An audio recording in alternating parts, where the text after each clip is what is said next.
试了试用蒜油代替黄油做这道菜，没想到浓浓的蒜香味让这道菜味道升华了，非常好吃。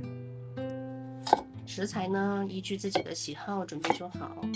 口蘑要去蒂，土豆比较难熟，需要上锅蒸10分钟，所以先蒸土豆。蒸土豆的时间我拿来处理别的食材。土豆烤长、彩椒，切成自己喜欢的状态就行，这很随意啊，自己怎么开心怎么来。做饭呢，本来就是愉悦自己的过程。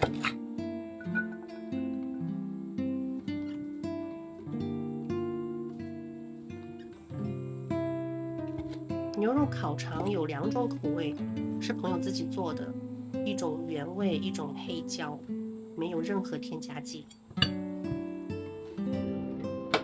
土豆好了之后呢，取出来晾干水分，锅里来点蒜油。不锈钢锅要是会用的话，真的十分好用，又没有涂层，又不粘锅，还好打理。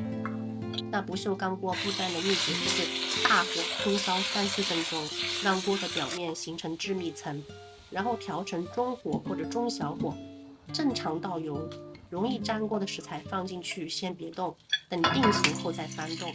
洗的时候呢，用钢丝球彻底清洁就行了，也不需要特别保养。这烤肠煎的时候太香了，蒜香味混合着浓浓的烤肉味，现在就忍不住想吃。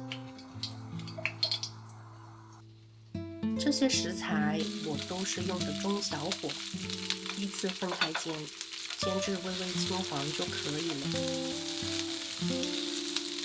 口蘑的汤汁非常鲜甜，我是用这个汤汁呢来代替提鲜的调味料。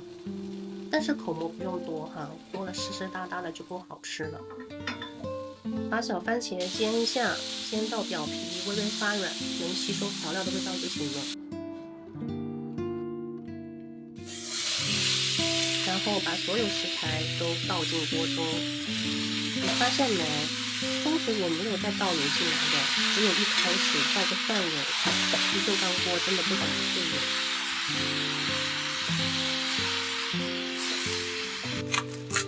加入黑胡椒、玫瑰盐，然后一点欧芹碎，搅拌均匀。最后用迷迭香装饰就行了，但我家里没有迷迭香，所以最后又撒了一点欧芹碎，也很好看。